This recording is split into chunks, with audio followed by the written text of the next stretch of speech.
네, 안녕하세요. 염승환 이사입니다. 자, 오늘 2026년 3월 27일 시장 함께 읽기 시작을 해 볼게요. 자, 여기 뭐 그림도 나와 있지만 참 머리 아프시죠? 뭐 저도 머리가 막 아프고 요새 또 미세먼지가 심해 가지고 꼭 마스크 하고 다니시기 바랍니다. 예. 정말 이게 밖에 나가면 공기도 안 좋고 거기다 가뜩이나 시장도 어렵고 지치죠. 뭐 또 구글에 뭐 터보 컨텐츠 뭔지 해 가지고 이런 것도 공부도 해야 되고 참 예, 어질어질합니다. 물론 이제 오늘 다행히 오후에 좀 들어 올렸죠. 예. 그건 정말 다행인데 오전만 해도 또 아마 그러셨을 거예요. 그러니까 이게 뭐가 어렵냐면 지금 내려오면 투자를 하는 게 맞거든요. 좋은 기업들 싸게 거래되니까.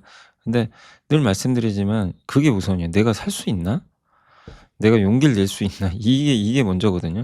근데 진짜 어려워요. 오늘 아침만 해도 또 무섭죠. 이거 분위기 보면 5천 깨지는 분위기거든요. 예. 그런 아침 급락에 '내가 내 돈을 투입할 수 있었을까?' 네, 요런 거죠. 예. 그러니까 참 "공포에 살아." 예. 이렇게 워런 버핏이 얘기했지만 참 실천은 정말 어려운 것 같아요. 근데 그걸 실천한 사람들이 결국엔 성공한 거죠. 예. 그래서 성공한 사람이 적은 것 같고요. 오늘 오전도 뭐 그런 분위기였고 근데 뭐 하신 분도 계실 거고 '아 5천 깨질까 봐 이거 이제' 또 그런 분도 계셨겠죠. '이거 진짜 이제 팔아야 되나? 이제 끝난 건가?' 뭐 아마 그런 분들도 계셨을 것 같아요. 네, 저는 계속 말씀드리지만 제가 아무리 공부를 하고 뭐 이러한 문제는 제가 알 수가 없지만 예, 지금 돌아가는 뭐 시장 상황이나 구조적인 변화, 우리나라의 머니 무브 이런 거 종합해 보면 지금 구름이 잔뜩 껴 있잖아요. 잔뜩 껴 있는데 그 뒤에 햇빛은 있거든요. 뭐 간간히 보여요. 그리고 이 구름은 언젠간 다 거칩니다. 거치는데 이 단지 이 구름 때문에 저 다가오는 또 엄청난 햇빛을 우리가 그냥 놓쳐야 되나? 예, 그냥 보내 줘야 되냐. 예. 그냥 우산 쓰고 집에 돌아가야 되는 건지 저는 그건 아니라고 보거든요. 쪼금만 기다리면 햇빛은 올 텐데. 그 햇빛이란 건 AI 뭐 정부 정책, 머니무브 예, 이런 것도 있을 거고 되게 다양한 예, 좋은 우리 코스피를 또 올릴 수 있는 그런 것들이 있는데 지금 구름에 다 가려져 있죠. 그러니까 안 보이는 거죠. 지금 딱 그런 상황 같아요. 그러니까 머리는 아프고 막 미세먼지 껴 있고 예. 그래서 좀 힘드시겠지만 저도 힘들고요. 뭐 저도 당연히 힘들고 요거 시청하신 분들도 기운이 많이 빠져 계실 것 같은데 근데 시장은 늘 좋을 수는 없고요. 또 그렇다고 늘 나쁘지 않습니다. 그러니까 용기를 내시고 예 두려울 때 오히려 투자하시고 예 과감하게 투자하셔도 돼요, 두려울 때. 진짜 공포스러울 때. 그리고 막 올라가서 막 흥분할 때 좀 참으시고 고 훈련을 계속 좀 하셨으면 좋겠습니다. 자, 오늘 이제 미국 증시부터 좀 설명을 해 드리고요. 그다음에 뭐 어제도 설명드렸지만 구글의 터보컨트, 제본스 역사를 간단히 설명드리고 그다음에 좋은 보고서들 많아요. 2차 바닥, 이그전에서 주식시장 급락 코멘트 해 줬고 이란 전쟁의 후폭풍, 착각의 반복. 이게 구글의 터보컨트 얘기고 그다음 우리나라가 세계 채권 지수 들어가죠. 그리고 기업 분석, 하나솔루션, 삼성 공시 어제 못 해 가지고 좀 많은데 우진, 현대마린엔진, 하나오션, STX엔진, JS링크, 알테오젠, 한전기술, 넥스틴, SK바이오팜, LS에코에너지, 호텔신라, 성광미대, 글로벌텍스프레스 좀 많습니다. 그다음에 이번에 엔비디아 GTC 2026에 IBK의 김은우 연구원이 갔다 오셨나 봐요. 그 내용하고 배터리 기술 평준화 시대, 혼다, 소니가 자율주행 프로젝트 중단한 것 같더라고요. 어떤 의미인지 그리고 전쟁이란 트리거 하고 그다음에 차근차근 쌓이는 히토류 밸류 체인 그다음에 여기 왜 같은 게 두 개나 있죠. 네. 아무튼 예. 요런 내용들 한번 보고 예 말씀을 드려보도록 하겠습니다. 자. 자, 금리 급등 충격인데 금리 인하는 이제 꿈이 되었다. 예. 다우가 어쨌든 이제 -1%, 나스닥이 2% 급락했고요. 오늘 뭐 맞고 출발하는 건 각오는 했어요. 야간 선물도 3%, 금리 튀고 환율 오르고 뭐 유가 오르고 불편한 이슈가 많았습니다. 음. OECD가 미국의 인플레이션 전망을요, 물가를 2.8에서 4.2로 크게 올려버렸어요. 야, 이거 진짜 금리 인상하나 보다. 이제 큰일 났다. 이런 우려가 있는데 그래도 장 마감 직후에 트럼프 대통령이 이란 공격을 10일 동안 안 하겠대요. 요게 그나마 나와서 이제 미국 그 시간의 거래에선 쪼금 오르고 있었죠. 자, 뭐 다 팔았고요. 예. 요 아래에 있는 것들은 여기 있는 애들은 좀 내려가야 좋은데 다 올라 버렸고 국채금리 폭등했고 반도체 터보컨트 이슈, OECD 물가 전망, 트럼프 발언으로 시장은 막 요동치고 있고, 마이크론, 메타, 엔비디아 다 급락했습니다. 테슬라까지. 뭐 살아남은 게 없네요. 네. 뭐 아이온큐도 급락했고. 목요일 뉴욕 증시는 유가 급등, 기대 인플레 자극, 국채 금리 폭등, 연쇄 반응이 터지면서 급락을 했습니다. 나스닥은 종가에서 10% 가까이 하락을 했고요. 이날 하락의 핵심 트리거는 국채 금리가 좀 급등한 거죠. 4.4까지 갔어요. 이러면 트럼프 대통령은 저 금리를 보고 놀랄 수밖에 없어요. 뭐 올해 중간선거 끝나요. 저렇게 올라 버리면. 예. 그래서 무조건 낮춰야 되거든요. 그러니까 전쟁을 빨리 끝낼 수밖에 없어요. 그리고 이란도 버틸 수 없습니다. 이란은 물 부족 국가거든요. 트럼프가 맘만 먹으면 저기 발쳐서 때려버릴 수가 있거든요. 그러면 이제 물 공급이 끊어지면 사실 난리가 나죠. 그러니까 이란도 마냥 그러니까 뭐 반항이라는 표현은 좀 그렇지만, 그러니까 미국에 계속 이제 그 공격을 하는 거죠. 예. 그래서 어쨌든 지금 이란도 대응을 하고 있지만, 적당한 선에서 이란도 물러나는 게 좋아요. 예. 그러면 결국 피해 보는 건 이란 국민들이 피해 보겠죠. 이게 오래 끌면 뭐 우리나라도 피해 보겠지만, 어쨌든 전 세계에 좋을 거 없죠. 예. 그래서 유가도 증시에 부담이 됐고, 네, 아무튼 좋지 않습니다. 근데 자기 맘대로 좀 잘 안 되는 것 같아요. 예. 22 총재 크리스 라가드는 굳이 안 해도 되는 말 또 해가지고, 이란 전쟁 때문에 2027년 물가가 4.8까지 간다. 지금 2%대인데 또 안 좋은 말을 했어요. 물론 좀 최악을 가정한 거지만, 근데 다행히 미국 노동시장 괜찮아요. 해고 건수는 많지 않아요. 이건 다행이죠. 장 마감 후에 트럼프 대통령이 10일간 뭐 공개 안 하겠다. 네. 그래서 한국 야간 선물은 어쨌든 조금 반등을 했습니다. 4% 급락했다가 이제 저 발언 나오고 3%대로 하락한 거죠. 자, 반도체 업종 급락했고, 구글의 뭐 이거 아시죠? 연산 증가, 메모리 수요 증가, 가격 상승, 이거 구조가 깨져서 이제 저 터보 콘트 나와서 메모리 용량을 압축하면 메모리 수요 줄고 가격은 떨어지고, 예. 이런 내용이 나오면서 마이크론 또 급락. 근데 마이크론이 저는 저것 때문에 꼭 빠졌다기보다는 많이 오른 상태에서 금리 충격, 그리고 좀 팔자 심리가 강한 것 같아요. 악재를 하나 어떻게 보면 이제 만든 거죠. 예, 그래서 프레임을 씌워 가지고 좀 미는 모습이고, 샌디스크, 시게이트 뭐 올해 너무 좋았던 메모리가 다 급락하고 있습니다. 엔비디아도 빠지고 금리 때문에 그래요. 그다음에 요 페어리드 스트래티스, KT 스톡턴이라는 분은 마이크론 지지선 이탈하고 반도체 ETF마저 지지선 깨면 다음 하락 구간에 트리거가 될 수 있다. 이런 또 경고도 했다고 합니다. 자, OECD가 인플레이션 전망을 올렸습니다. 4.15. 예, 충격적이죠. 지금 2.8인데 연준이 이러면 금리 인상해야 되거든요. 저게 맞으면 올해 4.2까지 간대요. 와, 저러면 뭐 트럼프 대통령은 뭐 그냥 필패입니다. 필패. 예, 완전 레임덕 가는 거죠.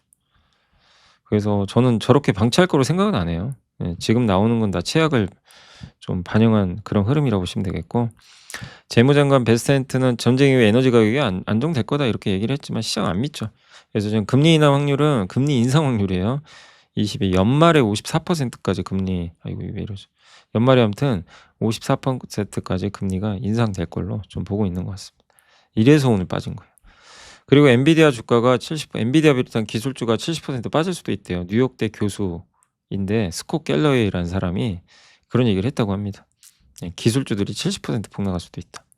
예, 팟캐스트 출연해서. 아, 근데 그게 말이 되나요? AI 이제 시작인데, 이제 이제 투자 늘어나고 초기 단계인데 70%라니요. 그건 좀 너무 좀 과한 발언 아닌가 그런 생각이 들긴 합니다.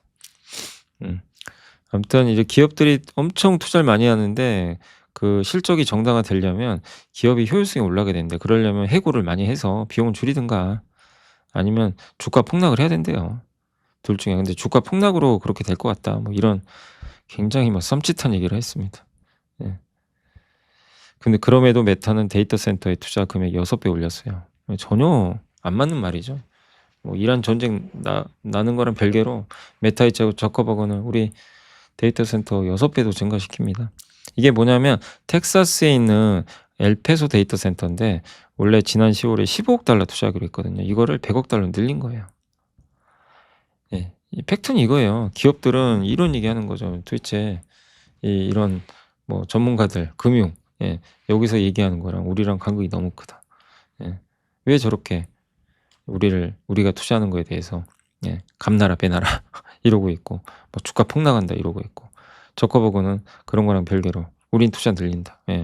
뭐 그렇게 얘기해라. 우린 상관없다. AI 투자해야 된다. 이게 팩트죠. 여기에 집중해야 되겠죠, 우리는. 저 교수의 말을 들을 게 아니라. 그죠? 자, 마이크론 마이너스 6.97%, 빠졌고, 메타는 근데 소송이 좀 있었나 봐요. 그게 좀 있었고, 엔비디아, 테슬라, 아리스타 네트워크스, 다 AI 관련주입니다. 인프라. 아이온큐는 이제 그 테마주죠. 그래서 D-웨이브, 퀀텀, 뉴스케일 파워, 로켓랩, 조비 이런 주요 테마주들도 금리가 급등해서 오늘은 좀 충격을 많이 받았습니다. 그래서 오늘 미국 증시 좀 안 좋았고, 그리고 오늘의 차트에서 오늘 제번스 역설 간단히만 좀 설명드릴게요. 요게 캐리어 공간 6배 넓히기인데, 자, 여러분들 캐리어 아시죠? 압축백 써보셨죠? 저도 많이 써보고, 짐이 이제 먼데 가면 또 짐을 싸야 되는데, 짐 싸는 게 진짜 힘들잖아요. 부피가 무거우니까. 그래서 여기 압축배 해서, 예를 들면, 이번에 나온 구글의 터보 콘트는 메모리 요거를, 공간을 6배, 6분의 1로 줄인 거예요. 그러면 이제 공간이 남으니까 그 공간만큼 더 쓸 수가 있죠. 그런 개념이거든요. 그래서 이 캐리어 공간을 확보하자 이거죠. 압축백 같은 겁니다. 요게 하나증권의 강재구 연구원님이 이제 그런 발언을 하셔서 제가 제미나이 이용해서 한번 그려본 거예요. 근데 이런 것들도 이렇게 그리니까 너무 직관적이죠. 이런 시대에 살고 있어요, 우리 AI로. 이런 걸 하려면 또 토큰이 얼마나 들까요? 근데 어쨌든 1865년 석탄, 2025년 딥시크, 이번에 구글 터보 퀀트 다 효율합니다. 이때 석탄 수요 감소할 줄 알았는데 감소하긴커녕 석탄 사용량이 더 늘어났고요. 더 이 석탄에 대한 비용이 줄어드니까 더 많은 산업으로 석탄이 막 들어가는 거예요. 딥시크, 고비용 GPU, 이때 엔비디아 주가 15% 빠진 거 기억나시죠? 하루에. 어떻게 됐어요? 결론은 그 후로 2배 넘게 올랐죠. 이번에도 구글 터보 퀀트. 비슷해요. 이런 얘기 나올 때마다 주가가 흔들립니다. GPU 수요 오히려 증가했고, 이번 메모리 수요도 증가할 걸로 좀 보고 있어요. 그래서 강재구 연구원님은 효율화로 수요가 감소하는 게 아니라 오히려 총 메모리 수요를 더 키울 수 있다. 이종희 연구원님은 비용을 아꼈다고 반도체를 더 사는 게 아니라 아낀 만큼 더 좋은 AI 투자한다. 그리고 아까 메타 얘기도 해드렸고요. 뭐 이렇게 투자를 많이 하잖아요. 그래서 구글의 터보 퀀트는 메모리 반도체 산업의 악재가 아니라 한계를 돌파하고 한 단계 더 나아가기 위한 촉매제지. 이걸 왜 악재로 보냐? AI가 메모리를 더 효율적으로 쓰게 되면 서비스 비용은 떨어지고 더 많은 곳에서 일상적으로 AI를 쓰게 되고 전체 메모리 수요는 제번스 역설이 그대로 적용되지 않을까. 그래서 우리가 단기적인 주가 변동 이런 소음에 흔들리지 마시고 이런 AI가 만들어갈 거대한 변화의 방향성과 그 안에서 필수 불가결한 역할을 하는 메모리. 왜 리사수가 한국 오고 그 샘 알트만이 작년에 한국 오고 젠슨왕이 한국에 왜 왔겠어요? 안 오던 분들이 온 거예요.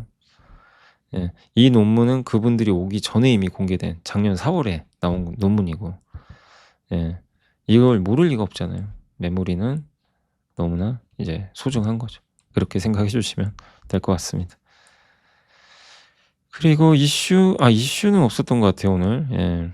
딱히 뭐 다른 이슈는 뭐 이런, 없었고, 이제 바로 보고서로 좀 가도록 하겠습니다. 일단 이제 그 3월 27일 시황 몇 개 좀 말씀드릴게요. 자, 2차 바닥. 여기 KB에서 나온 얘기인데 W자 반등이래요. 그러니까 한 번 급락, 급등, 다시 급락, 그리고 바닥 다지고 회복. 지금 이제 요 과정이죠. 2차 바닥 좀 나오고 있죠. 최근에. 근데 W는 맞지만 중간이 좀 지저분하대요. 막 왔다 갔다 하면서. 그러니까 지금 2차 바닥 맞아? 이렇게 느끼지 못하고 지나갈 거래요. 중간이 지저분한 이유가 투자들의 보수성 편향이 줄었대요. 뭐냐면 투자들은 과거에 이랬으면 거기에 의존을 해요. 이번에도 이러겠지. 이렇게 의존한대요. 그래서 중간이 좀 깨끗하대요. 그러니까 뭐냐면 리스크가 발발해서 처음에는 이란 전쟁 터졌어요. 뭐 도대체 이게 어떻게 작용할지 모르니까 공포죠. 그래서 다 던져요. 그래서 폭락. 근데 이제 정보들이 좀 나옵니다. 봤더니 야, 그 정도까지는 아닌데? 뭐지? 우리가 너무 과민 반응 보였나? 전쟁 빨리 끝날 수도 있대. 바로 V자 반등합니다. 폭등. 이렇게 이제 반등을 하게 되죠. 그 정보가 이제 과대평가됩니다. 언론이나 소셜 미디어 등에서 정보가 또 확산돼요. 뭐 "전쟁 또 힘들다." 막 "이란이 반격한다." "국제 유가 막 $150 간다." 막 이런 막 엄청난 소음들이 들어오기 시작해요. 그래서 또 빠져요. 예. 예. 아 또 빠집니다. 예. 또 이번도 그랬죠. 이 물가까지 튀고 지금 금리 튀니까. 예. 그래서 두 번째 바닥을 이제 그러면서 형성을 하는 거죠. 예. 이번에는 그 뭐냐면 정보가 너무 많대요. 예. 그러니까 과거랑 다르게 사람들이 이게 정보 편향보다는 과거에 이런 어떤 패턴들이 있으면 거기에 이제 그 패턴에 맞게 대응을 하는데 지금 패턴은 그게 아니고 정보들이 과잉 정보잖아요. 너무 많죠. 여러분도 아마 그 느끼실 거예요. 정보가 너무 많고 소음도 많고 진짜가 뭔지 모르겠고 막 이러니까 거기에 휘둘려요. 예. 그래서 정보의 과대평가, 과민 반응 영역이 나오면서 이게 예 그 변동성이 더 커지는 거죠. 예. 이렇게 왔다 갔다가 심한 거예요. 그러니까 갑자기 2차 바닥 가는 것처럼 하다가 또 급등하고요. 다시 2차 바닥 또 내려오나 싶으면 또 급등하고 요런 게 반복되는 거죠. 그래서 '이게 진짜 바닥인가?' 그냥 모르고 넘어간다는 얘기예요. 그래서 이런 구간에선 그냥 2차 바닥을 기다리지 말래요. 여기 4,900원에 5,100 기다리는 게 아니라 그냥 이렇게 내려오잖아요. 그냥 분할 매수하는 거예요. 예. '오늘 내려왔네.' 그냥 기계적으로 사는 거죠. '내일도 빠지네. 내일 또 사자.' 이렇게 하는 거죠. 고런 기계적인 예 대응이 필요하지 2차 바닥 뭐 여기 자 5,100 여기다. 여기 딱 잡거나 여기 올 때까지 무조건 기다려야지 의미가 없다는 거죠. 올지 안 올지 어떻게 알아요. 오늘도 아침에 올 것 같았죠. 근데 오후에 급반등해 버렸죠. 그렇게 좀 대응 이번 장은 그렇게 하시고 다만 유가 금리가 지금 아직은 높은 수준이니까 일부 에너지, 건설, 전력, 상사, 방산은행, 보험은 좀 포트에 일부 이 중에 일부는 넣을 필요는 있다. 자 그리고 이제 이은태 연구원님이 지금 시장 이제 네 가지 질문에 대해서 답을 해 줬는데 증시 흐름은 V자가 아니라 이렇게 아까 말씀 W자. 예. 하락장보다는 조정 후에 분할 매수 전략. 아직은 하락장은 아니라고 보고 있어요. 이란 사태, 관세 전쟁과 똑같다고 얘기하셨죠. 그러니까 뻥카도 되게 많아요. 상하 악화 가능성도 있지만 결국 파국은 아니죠. 해결이 될 거고 자 미국과 이란 합의 가능성 완전 합의는 안 될 것 같고 부분 합의겠죠. 이 미중 관세 전쟁도 거의 똑같았어요. 완전히 둘이 합의 못 했어요. 근데 어느 정도 이제 이해관계에 맞아떨어지면서 합의를 한 거죠. 조금 양보할 거 하고. 예. 그래서 이번에도 그럴 것 같다.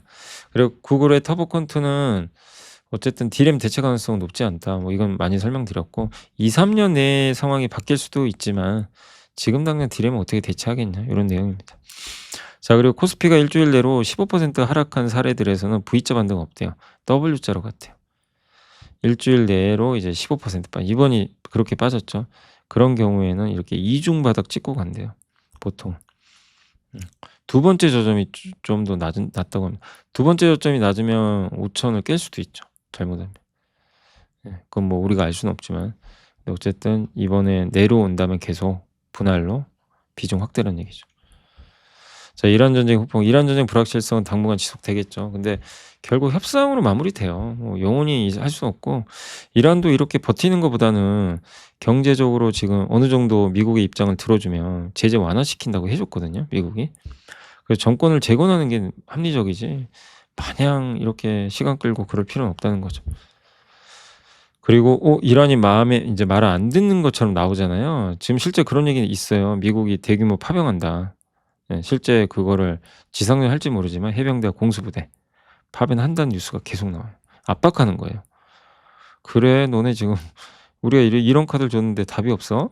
말을 안 듣겠다고? 그래 그럼 좀 후회할 거야." 그래서 지상군 투입해서 아예 이란을 접수할 수도 있다는 얘기죠. 예.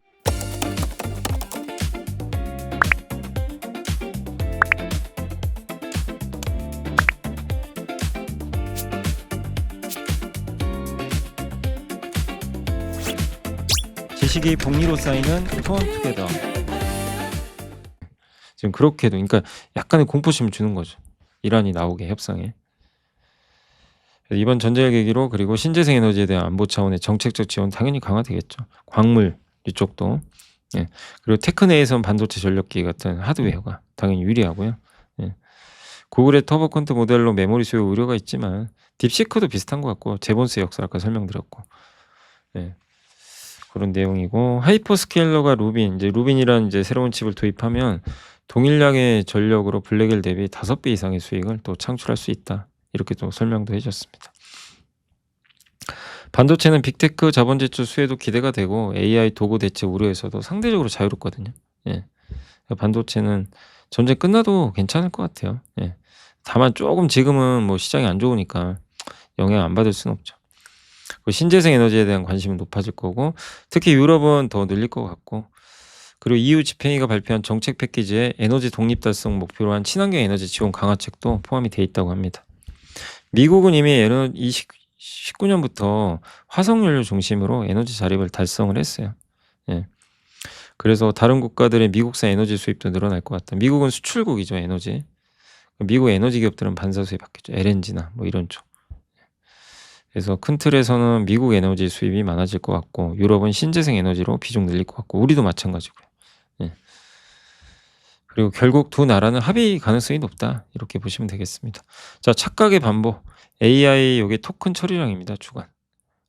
폭발하죠. 왜 이 보세요. 연초 이후로 반도체 주가 올라가는 게 당연한 거예요.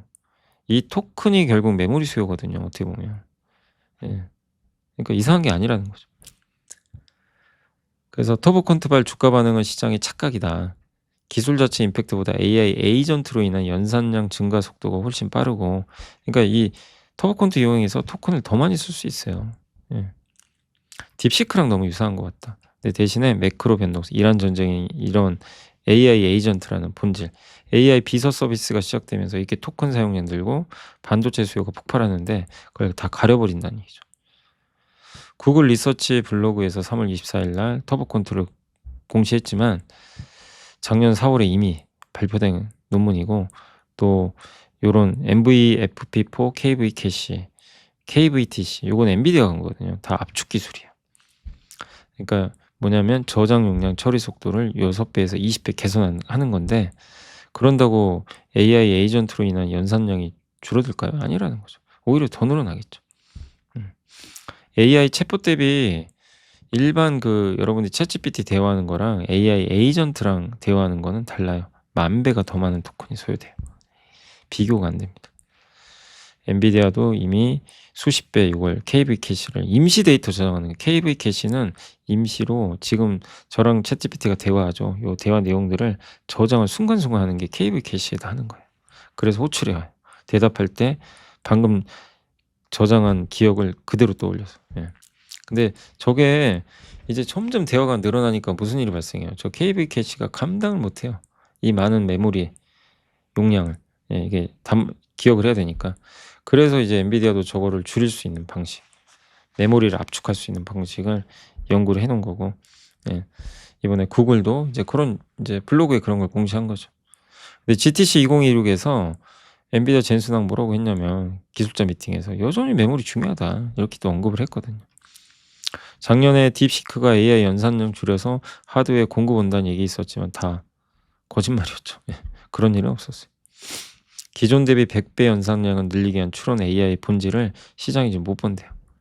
그러니까 AI 에이전트의 본질 요거를 시장이 지금 매크로 변동성, 이란 전쟁이나 이런 것 때문에 가리고 있다. 이렇게 생각하시면 되겠습니다. 그래서 구글의 뭐 터보 퀀트에 대해서는 너무 좀 우려할 만한 저는 상황은 아니다. 저도 그렇게 생각을 하고 있습니다. 시황 얘기해 드렸고 그다음에 매크로 우리나라 세계 채권 지수 4월 1일부터 들어가요. 그래서 아마 월 8조에서 9조 원 정도 외국인들이 살 것 같고 재경부가 지금 이제 긴급 국채 바이백 5조 원을 그러니까 정부가 채권을 다시 사는 거예요. 예. 그럼 채권을 사면 채권값이 오르면 채권 금리가 떨어지겠죠. 그러면 금리가 안정화되죠. 지금 채권 금리가 너무 올라서 그거 좀 이제 잡으려고 하는 거죠.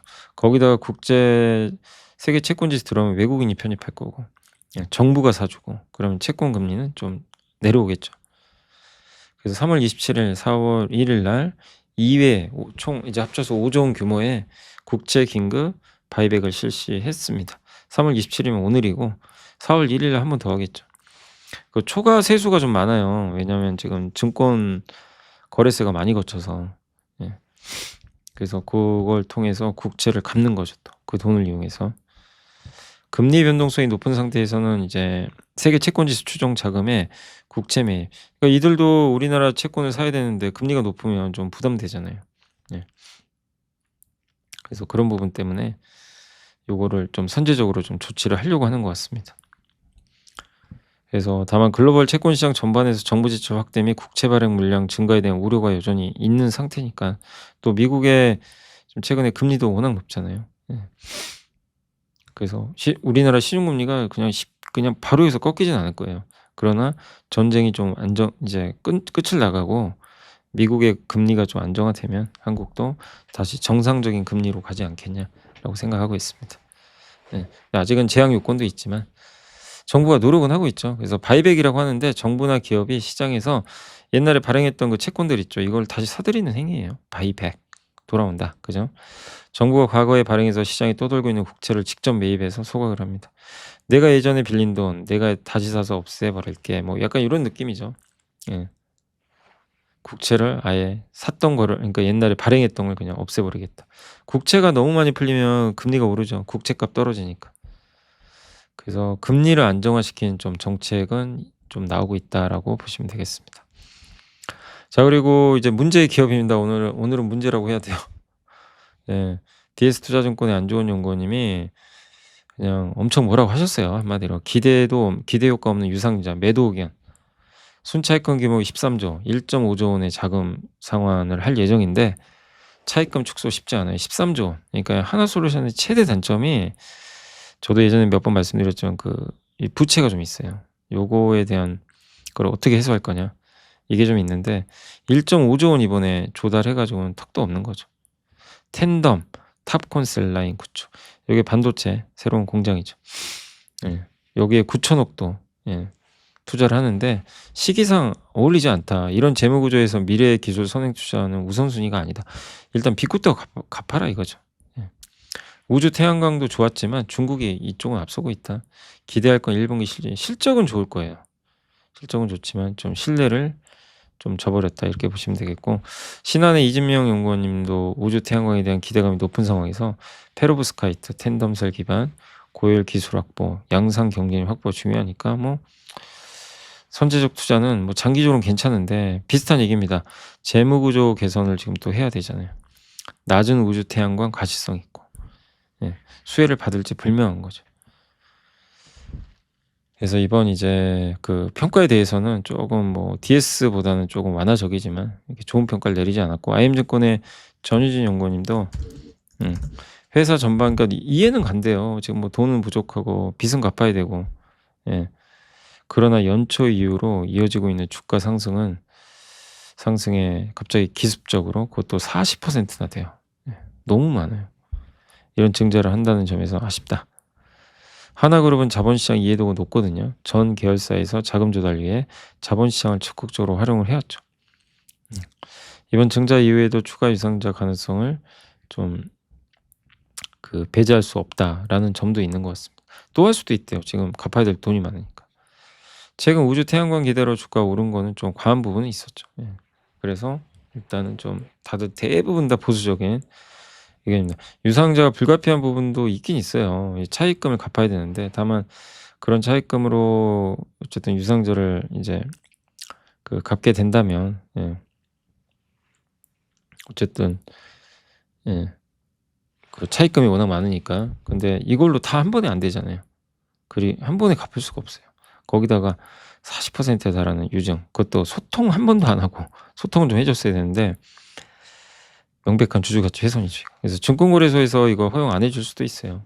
이런 경우에는 시장의 신뢰를 좀 잃었기 때문에. 다만 우리나라에서는 중요한 기업은 맞습니다. 우주 관련 또 태양광 이런 사업을 하니까 중요한 포지션을 차지하지만 좀 실망스러운 이번에 유상자 아닌가라고 생각하고, 태양광은 뭐 저는 이제 항상 말씀드리지만 국내에서는 이제 오시아 홀딩스가 대안은 좀 있죠. 하여튼 이렇게 좀 설명해 드리겠습니다. 하나솔루션은 어쨌든 지금 쉽진 않다, 이렇게 봐야 될 것 같습니다. 삼성전기는 플립칩 BJ 기판의 핵심 원자재인 유리섬유가 공급 부족입니다.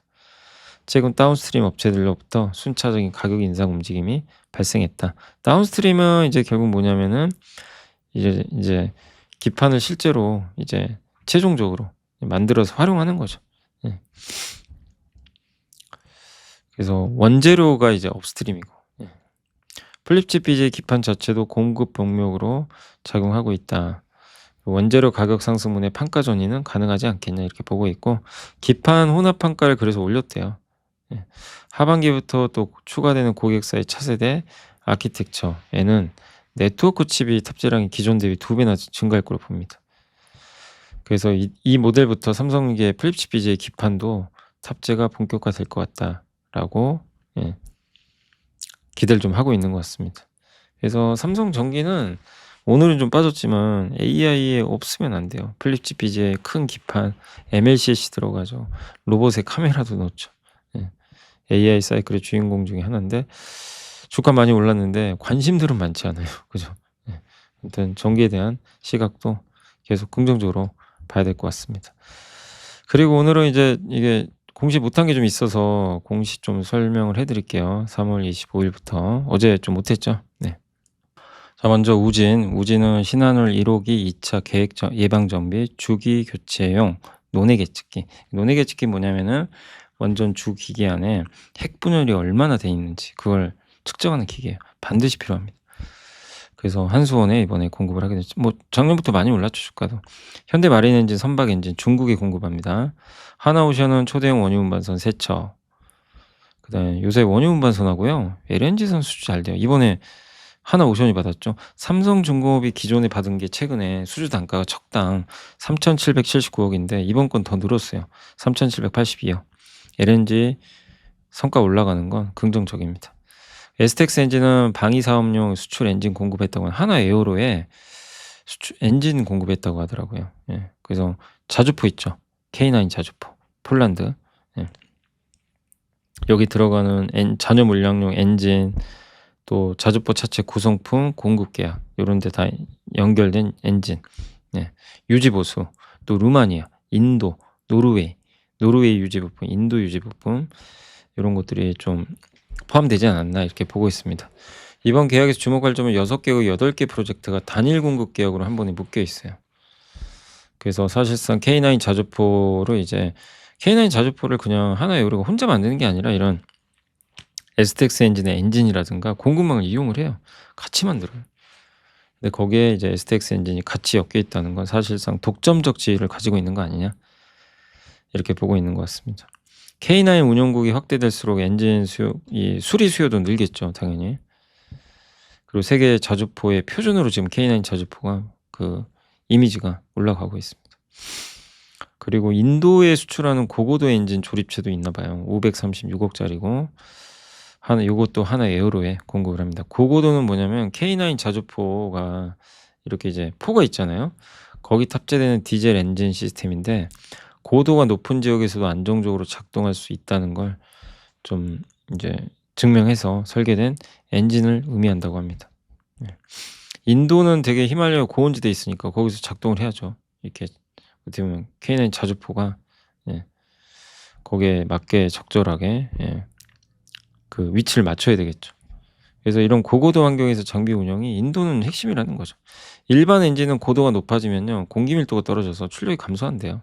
근데 이걸 쓰면 여기에 특화된 회사 이걸 쓰면 그런 이제 장점을 보완할 수 있는 단점을 보완할 수 있고, 어쨌든 25년 4월에 인도양 K9 자주포 2차 수출 계약 맺었는데 거기에 후속 하도급 계약으로 추정을 하고 있습니다.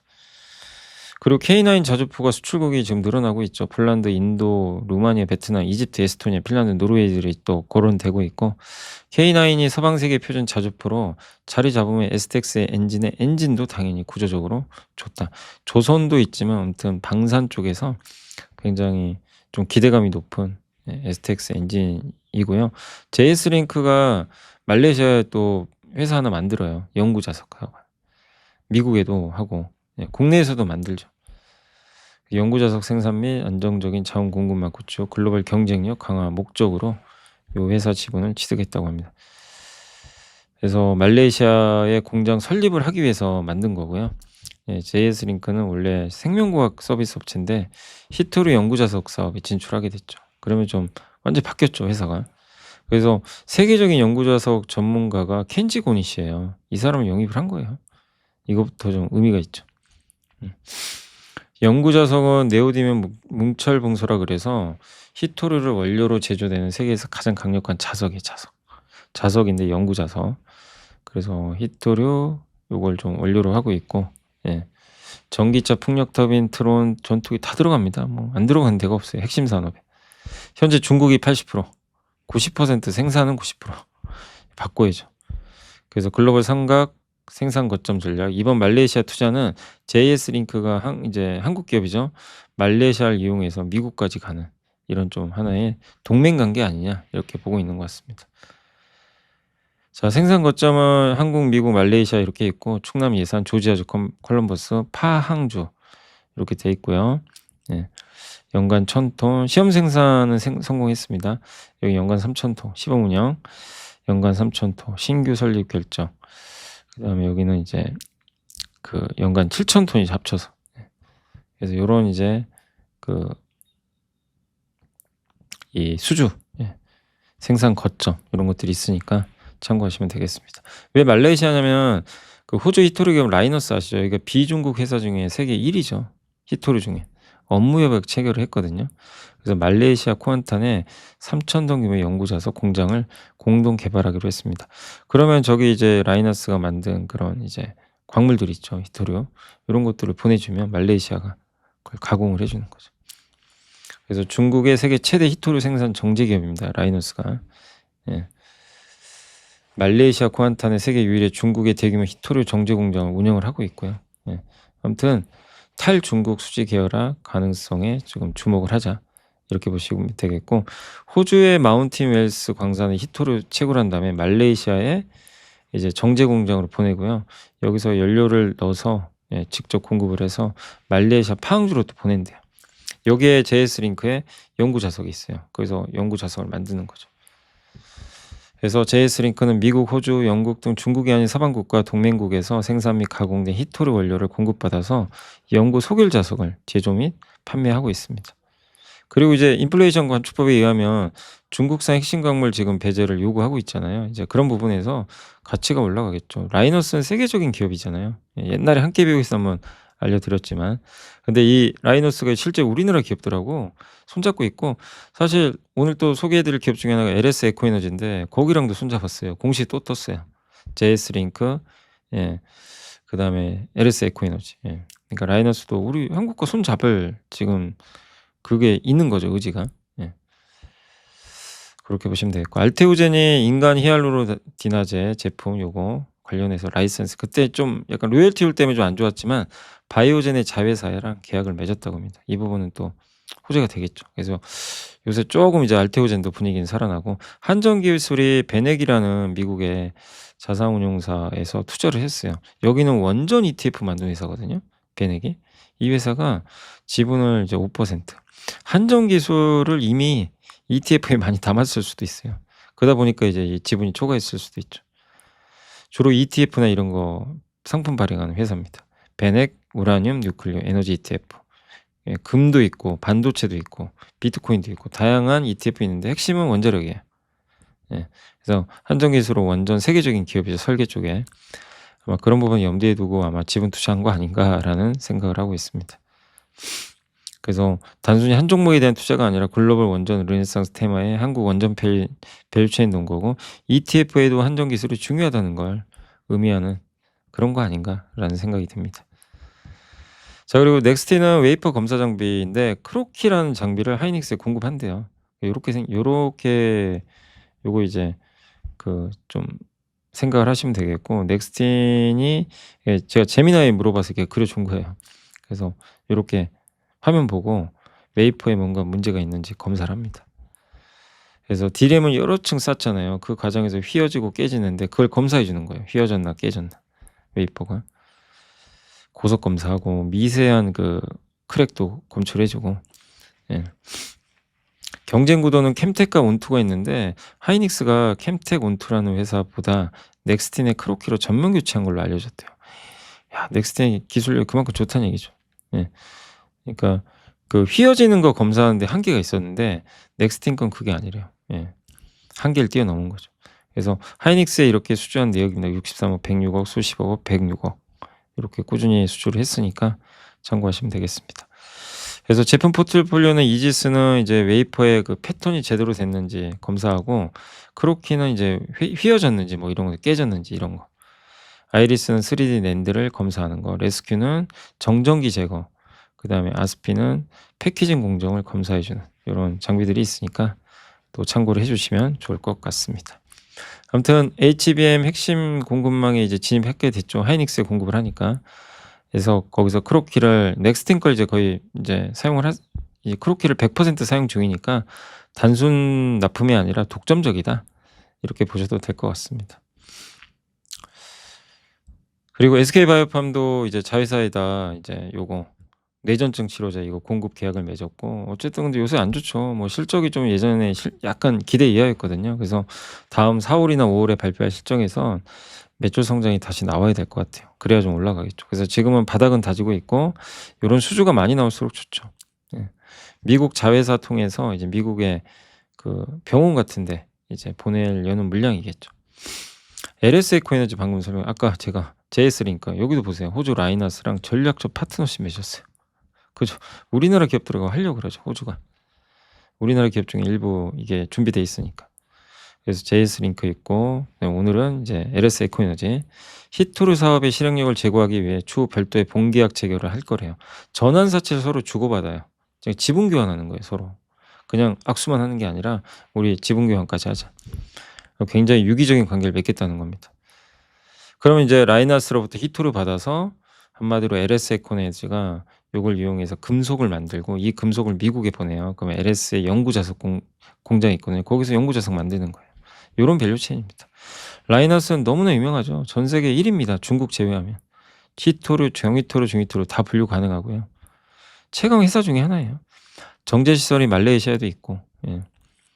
그래서 지금 중국이 꽉 잡고 있는데 어떻게 보면 희망적인 회사죠. 라이나스라는 기업은 비중국에. 그래서 LS그룹의 히토리 밸류체인인데 원료를 어디서 라이나스로부터 받아요.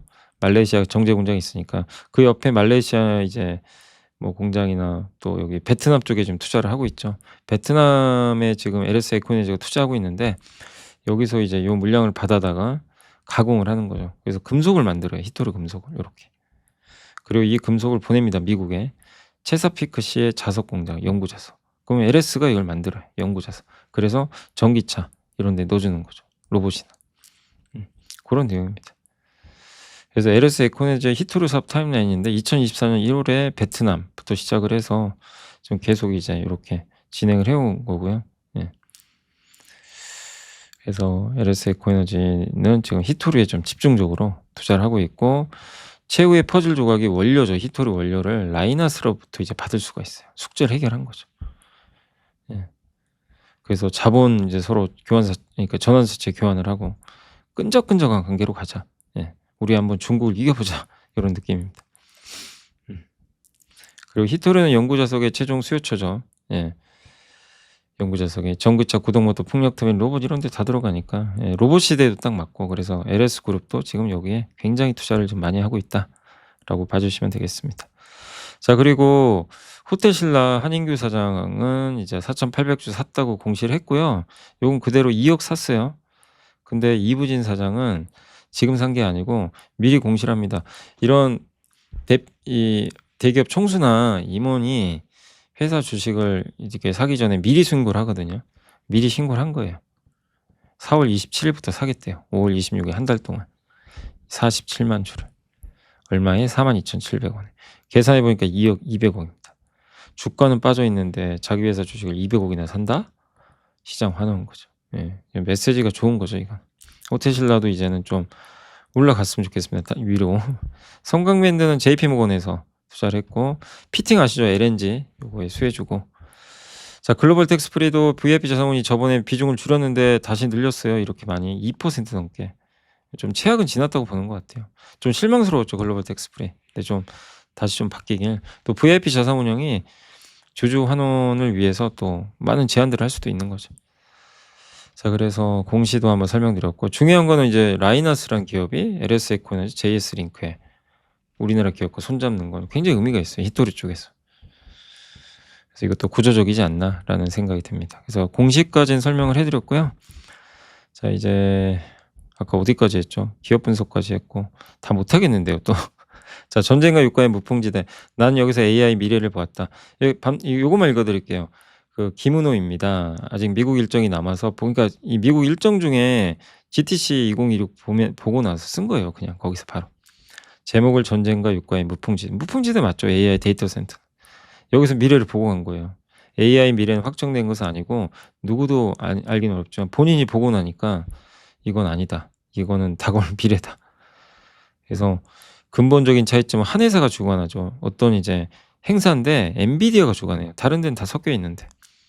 GPU 중심으로 성장했던 회사가 이제 솔루션을 갖춘 거죠.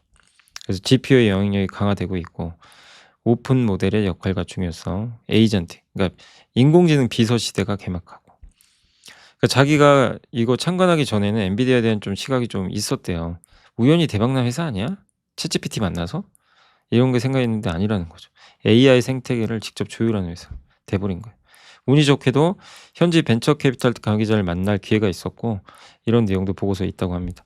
피상적으로 알았던 AI 관련 내용은 현실적으로 이해할 수 있는 계기가 됐다. 고사양 GPU의 수요, AI 투자 시각 뭐 이런 것들을 담았다고 하고요. 근데 핵심은 그거예요. 저도 이렇게 뭐 요약을 하면서 좀 느낀 거는 AI 이번 GTC 2021을 통해서 엔비디아는 대단한 회사고요. 단순 GPU를 제공하는 게 아니라 하드웨어, 소프트웨어, 네트워크, 냉각 이걸 다 통합해서 조립해 가지고 AI 팩토리로 제공하는 회사예요. 이걸 써야 토큰을 최대한 싸게 대량으로 만들어서 여러분이 AI랑 여러분 작업하시죠. 대화도 그거 다 토큰으로 하는 거예요. 토큰이 없으면 못 해요.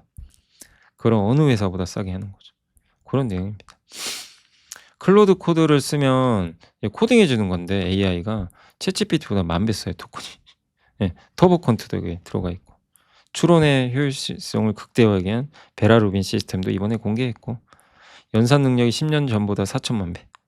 HBM4 고성능 GPU로 하려면 또 냉각, 액체 냉각으로 할 거예요.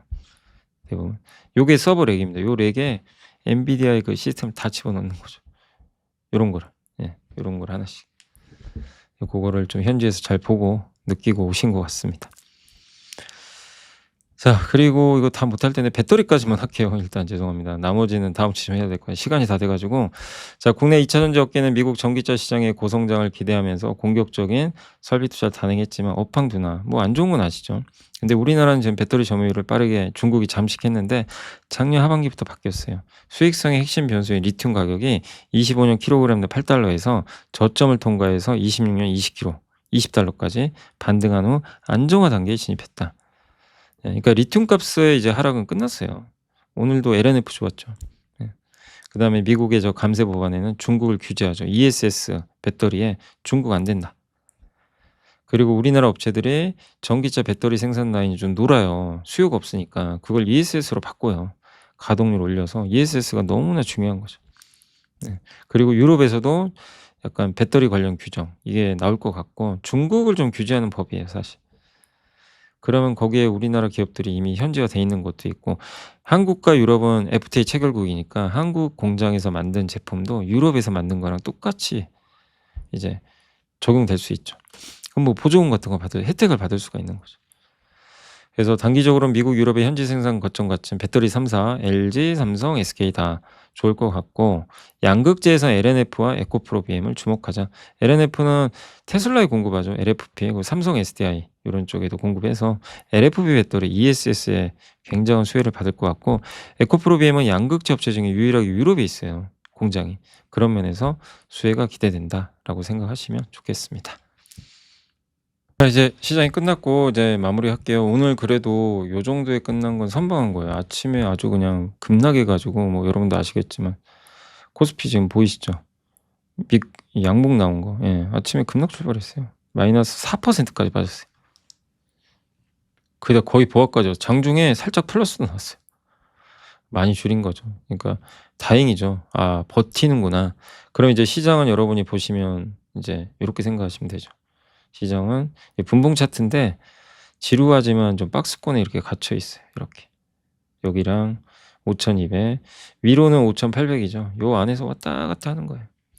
여기서는 무서워도 사야 되는 거고 여기서는 요거는 흥분해서 사면 안 되고 쫓아가면 안 되고 지금 그런 장이 펼쳐지고 있다. 약간 차트상으로는 그렇게 보시면 되겠습니다. 그래서 오늘은 좀 막판이 좋았고 여전히 건설주 뜨겁고요. 오랜만에 SK바이오팜, 화장품 좋았고 크래프톤 좀 소외받던 기업들 있죠. 화장품 요쪽 대부분 좋았습니다. 증권주도 좀 살아났고 다만 오늘 좀 그동안 좀 많이 올랐죠. 이번 약세장에서 좀 올랐던 삼성전기, 효성중공업, 포스코인트 이쪽은 뭐 펀더멘털 문제는 아니고 최근에 좀 성과 좋았던 쪽은 좀 급락했고 한전도 기회 같긴 하네. 참 힘이 없습니다. 저는 개인적으로 한전도 이번 이제 전쟁만 좀 끝내주면 좀 괜찮지 않을까 싶긴 한데 그게 아직은 아니다 보니까 영향 좀 받는 것 같습니다. 그래서 오늘 빠진 거 중에 한전은 좀 전쟁 이슈로 좀 빠지는 부분은 어쩔 수 없고 나머지 기업들은 펀더멘탈상 큰 문제는 없어요. 삼천당 제약이 오늘 좀 급락한 가운데 미래에셋벤처, 펄어비스 어제도 설명드렸죠. 이번 게임이 평가가 안 좋았는데 지금 갑자기 바뀌고 있어요. 그래서 오늘도 주가 급등했고 그리고 코오롱 티슈진, 화장품, 실리콘투, ISC 뭐 그래서 코스닥은 오늘 상승 반전에서 마감했습니다. 다만 많이 올랐던 우주항공, 예, 또 여기 서진 시스템 블록들이 좀 있었대요. 그래서 이 부분은 좀 약간 일회성 악재가 좀 있었던 것 같고 수급 이슈로 다른 쪽은 큰 뭐 악재라기보다는 좀 많이 올랐던 기업들도 약간 예, 차익 매물 나오면서 빠졌다. 그러나 코스닥은 오늘 뒷심이 되게 좋았다라고 말씀을 드리겠습니다. 오늘 코스닥에서는 저기 펄어비스나 화장품이나 동국제약이 웬일입니까? 그죠? 요새 잘 가죠. 그렇게 안 가더니 동국제약 좀 갔으면 좋겠어요. 예, 웬일입니까 오늘? 드디어 가나요? 동국제약 일봉 그죠? 드디어 저도 너무 답답해가지고 예, 드디어 가는군요. 거래도 나오고 예, 좀 팍팍 좀 가길 바라겠습니다. 고생하셨고요. 예, 오늘 좀 눈에 들어왔고 그리고 좀 빠진 거는 오늘 서진 시스템이 좀 블록딜로 좀 빠진 게 아까 말씀드렸는데 좀 눈에 들어왔습니다. 코스피에서는 오늘 호텔신라 예, 이부진 사장님 그리고 오늘 저기 산일전기 빠진 것도 비슷해요. 서진하고 블록딜이 있었대요. 블록딜 예. 그래서 11%. 그러니까 블록딜로 빠진 거는 너무 걱정할 필요는 없는데 단기 충격은 뭐 어쩔 수 없죠.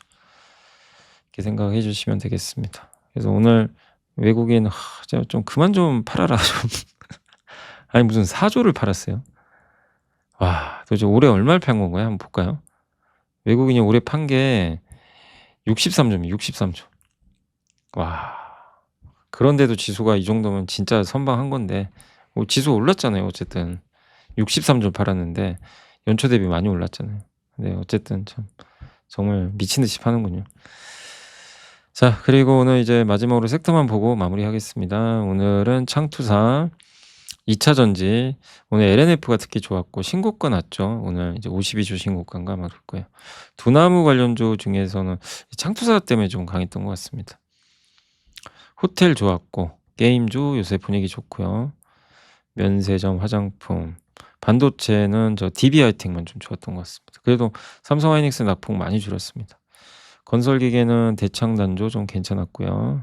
네. 반면 오늘은 저기 골판지, 뉴로모핏 반도체 여기 좀 빠졌고 해운주 좀 일부 빠졌고요. LNG, 조선주가 요새 힘이 없죠. 조선주 오늘도 약했고 풍력주가 좀 빠졌어요. 오션플랜트. 악재 넣고 어제 좀 많이 오름 좀 부담감. 예, 조선주 오늘 좀 빠졌고 피팅주도 좀 빠졌고 우주항공도 어제 급등하고 오늘은 좀 빠졌습니다. 아니 그저께인가요? 예. 풍력도 하루 만에 다시 빠졌고 그래서 오늘은 좀 에너지 쪽은 좀 다 일제히 차익 매물도 있고 그래서 좀 빠졌다라고 말씀을 드리면서 마무리를 짓도록 하겠습니다. 자 이번 한 주 어떠셨어요? 너무 힘드셨죠? 힘드시고 저도 힘들고 중간중간 저도 멘탈 나가고 예. 저야 뭐 아닌 척 하지만 저도 똑같습니다. 오늘 아침에 출근하는데 막 저도 막 짜증이 나는 거예요. 막 예. 야 오늘 또 한 방 맞겠구나. 저도 이제 스트레스 받으며 출근했는데 아니나 다를까 아침에 또 두들겨 맞고 예. 또 이게 또 끝나고 보니까 거의 다 회복되고 예. 어쨌든 버티는 건 다행인데 여기 이중 바닥으로 좀 잘 마무리돼서 그러나 이걸 끝내줄 사람은 트럼프인데 어떻게 결론이 날지는 모르겠습니다. 다만 아까도 말씀드렸지만 저런 하루하루의 변동성이 너무 일희일비하지 마시고 뭐 흔들릴 수밖에 없는 건 맞는데 그거보다 구름 뒤에 있을 햇빛을 좀 바라보시고 토큰 뭐 설명 많이 드렸잖아요. 뭐 엔비디아 GTC 갔다 오신 애널리스트분의 이야기, 예, 이런 게 의미하는 거, 예, 그런 것들 바뀌고 있는 부분들에 계속 좀 주목을 해야 될 것 같습니다. 자, 이번 한 주 너무 고생하셨고요. 저는 또 다음 주에 찾아뵙고 내일은 이제 그 터보 콘테 있잖아요, 구글에. 그 내용 좀 함께 배우기 위해서 내일 올라갈 겁니다. 토요일 오전에. 그것도 좀 한번 참고하시면 좋겠습니다. 자, 이번 주 고생하셨고요. 저는 또 다음 주에 찾아뵙겠습니다. 감사합니다.